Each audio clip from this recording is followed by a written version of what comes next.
सूखे की स्थिति चिंताजनक है। सूखे की स्थिति चिंताजनक है। सभी डिप्टी कमिश्नर्स को और उसके साथ साथ में हमारा जल शक्ति विभाग है, उन सब से इस बात के लिए सारी चीज़ों को लेकर के कहा है। और ख़ास तौर से जो जंगलों में फॉरेस्ट डिपार्टमेंट को जो हमने कहा है कि जंगलों में आग, और उसके लिए मैं विशेष तौर से निवेदन में करना चाहूँगा आपके माध्यम से पूरे हिमाचल प्रदेश की जनता से कि जंगलों में आग के लिए लोग अपनी भी जिम्मेवारी इसको सुनिश्चित करें। अगर कहीं आग लग गई है उसको बुझाने में मदद करें, और कहीं जगह ऐसे भी देखने में मिलता है कुछ लोग शरारत के तौर पर आग लगाते हैं, उनको रोकने की भी कोशिश करें, उनको पहचानने की, उनके खिलाफ कार्रवाई भी करेंगे। लेकिन मैं इतना ज़रूर मानता हूँ कि सूखे का स्पेल बहुत लंबा हो गया बारिश ना होने के कारण, इसलिए पेयजल योजनाएं भी प्रभावित हो रही हैं आंशिक रूप से, और उसके साथ साथ में आगजनी की घटनाएं बहुत ज़्यादा बढ़ रही हैं।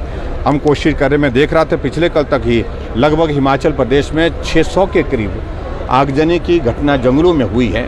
नुकसान हुआ है, जंगली हमारी जंगल की हमारी प्रॉपर्टी को नुकसान हुआ, पर्यावरण को नुकसान हुआ है, और जंगली जानवरों के लिए भी जो हमारे प्रजातियां हैं, पशु है, पक्षी है, जो जानवर इस प्रकार से जंगल में रहते हैं, उनको भी बहुत बड़ा नुकसान हुआ। सर, देहरा में सब्जी मंडी नहीं मिलने की वजह से वहाँ के विधायक ने कृषि मंत्री और कार्यकर्ता पर अभद्र भाषा का प्रयोग किया, क्या कहेंगे?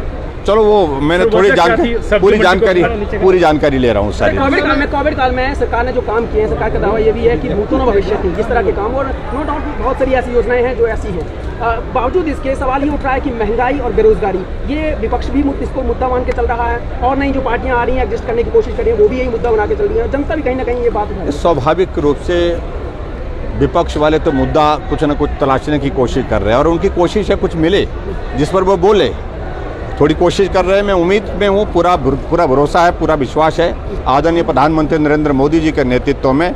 अब हम कोविड से पार हो रहे हैं, महंगाई से भी हम पार। हाल ही में प्रधानमंत्री के साथ बैठक हुई, तमाम मुख्यमंत्री मौजूद रहे, वैट को लेकर काफी कुछ चर्चा हुई। नहीं देखिए, पेट्रोल और डीजल अभी इस सारे विषय पर बातचीत नहीं हुई, अभी तो सीधे एक ही विषय पर बातचीत हुई है। और अभी जो दिल्ली में जो बैठक हुई है वो जो चीफ जस्टिस और चीफ मिनिस्टर्स की कॉन्फ्रेंस थी जिसमें प्राइम मिनिस्टर आए थे।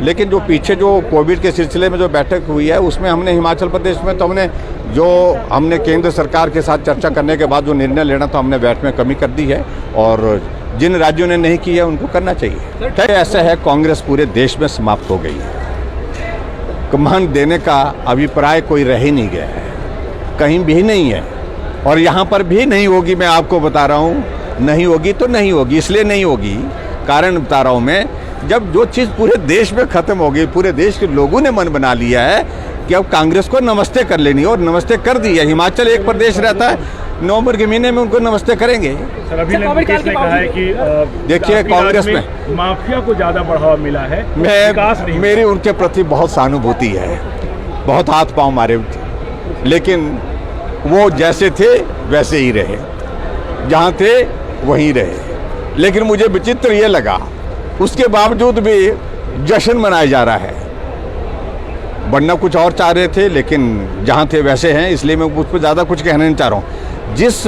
पार्टी में ये स्थिति आ गई, जहाँ हिमाचल जैसा 68 विधानसभा क्षेत्र का प्रदेश, जहाँ 4 वर्किंग प्रेसिडेंट बनाने पड़ रहे हैं। मैंने पूछा कांग्रेस के मित्रों से कि भाई मुझे बताओ तो सही, ये 4 वर्किंग प्रेसिडेंट, इनको क्या क्या संविधान, अपने कांग्रेस के संविधान के मुताबिक इनको क्या क्या अधिकार दे दिए हैं?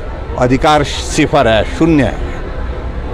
और इस तरह से एक ऐसी परिस्थिति करने की कि भी कोई भागे ना, क्योंकि सबसे ज़्यादा जो वहाँ पर जो है भगदड़ कहीं अगर मची है वो कांग्रेस पार्टी में मची हुई है, और कांग्रेस पार्टी से लोग जा रहे हैं, कोई इधर आ रहा है, कोई उधर जा रहा है। तो इसलिए उनको संभालने के लिए, समेटने के लिए उनको इस तरह के उनके जो है वो पद दे करके प्रयत्न किया जा रहा है ताकि उनको रोका जा सके।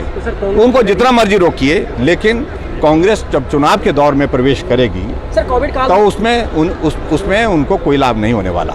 हिमाचल प्रदेश के प्रथम मुख्यमंत्री डॉक्टर यशवंत सिंह परमार जी की आज पुण्यतिथि है, और हम उनको श्रद्धांजलि देते हैं।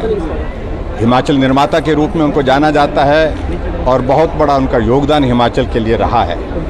और हमने आज के इस दिन बहुत पवित्र कार्य की शुरुआत की है, और वो पवित्र कार्य की शुरुआत ये कि जो हमारे पेंशन के दायरे में, सामाजिक सुरक्षा पेंशन के दायरे में हमने बढ़ोतरी की है। 60 साल के ऊपर सभी बुजुर्गों के लिए पेंशन का प्रावधान, और वो भी बढ़ी हुई दरों के साथ, जो हमने आपके बजट में जिनकी घोषणा की है उसके साथ। आज 3 महीने की, अप्रैल, मई और जून, 3 महीने की पेंशन हमने आज एक साथ उनके खाते में हमने डाली है, और 6,35,375 लाभार्थी उनके सीधे उनके खाते में ये पेंशन चले गई। और उसमें हिमाचल प्रदेश में उनके खाते में जो पेंशन गई उस पर हमने 280 करोड़ रुपए खर्च किया ये 3 महीने की पेंशन के लिए। और आने वाले समय में जो हमने जो दायरा बढ़ाया है 60 साल से ऊपर, इसमें लगभग 1 लाख के करीब और पेंशन जो है वो पेंशन के लाभार्थी इसमें शामिल होने वाले हैं, जिसकी औपचारिकताओं का, फॉर्मेलिटी का उनका दौर चल रहा है। लगभग 7.5 लाख लोग हिमाचल प्रदेश में पेंशन के इस दायरे में आने वाले हैं। और ये भी मैं कहना चाह रहा हूँ कि जहाँ लगभग पूर्व सरकार के कार्यकाल में 400 करोड़ रुपए खर्च किया जाता था सामाजिक सुरक्षा पेंशन पर, वर्तमान में हम इसको बढ़ा करके 1300 करोड़ रुपए खर्च कर रहे हैं। ये एक बहुत बड़ी जिसको हम कह सकता हूँ कि आज तक के हिमाचल प्रदेश के इतिहास में सामाजिक सुरक्षा के दायरे को इस कदर आगे बढ़ाना और इसमें मदद करना ऐसे लोगों की जो सही मायने में ज़रूरत है। एक विधवा है, एक बेचारा ऐसा है कि जो चल नहीं सकता है, किसी एक्सीडेंट के कारण उसका शरीर का नुकसान हुआ है, अपंग हो गया है, उसके लिए मदद का रास्ता। एक आदमी जो बुढ़ापे के दौर में गुजर रहा है, परिवार के सब साथी हैं लेकिन उसके बावजूद मदद के लिए कोई नहीं आते, तो उन लोगों के लिए बहुत बड़ा एक मदद का एक ये माध्यम रहेगा सामाजिक सुरक्षा पेंशन का। और उसके साथ साथ में मुझे इस बात की खुशी है कि आज यहाँ आने के पश्चात हमने और भी विभिन्न विकास कार्यों की शुरुआत की। लगभग 90 करोड़ रुपए के यहाँ उद्घाटन और शिलान्यास यहाँ पर विधानसभा क्षेत्र के अंतर्गत, शाहपुर विधानसभा क्षेत्र के अंतर्गत हुए हैं।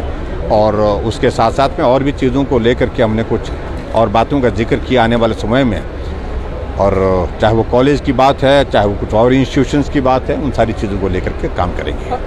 वो देश भर में हम बिल्कुल गंभीर हैं, गंभीरता से उस दिशा में आगे बढ़ रहे हैं, लेकिन हिमाचल के परिप्रेक्ष्य में इसका स्वरूप क्या हो, ये हम कानून के दायरे में इसको किस प्रकार से ला सकते हैं, इन सारी चीज़ों को लेकर के हम एग्जामिन कर रहे हैं। और जब भी ये दौर पूरा होता है तो उसको आगे बढ़ करके हम, मुझे लगता है कि उनके लिए बुरा कुछ नहीं है इसमें।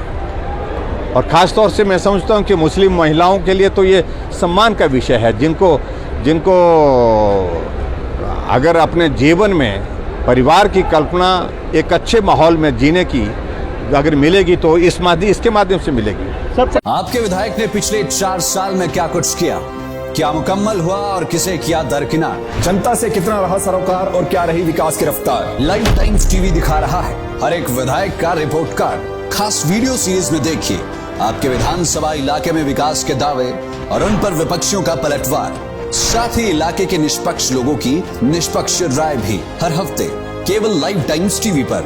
आप भी अपने विधायक के कार्यकाल पर टिप्पणी करना चाहे तो हमें भेजें अपना वीडियो 82 198 00003 या 82 198 00004।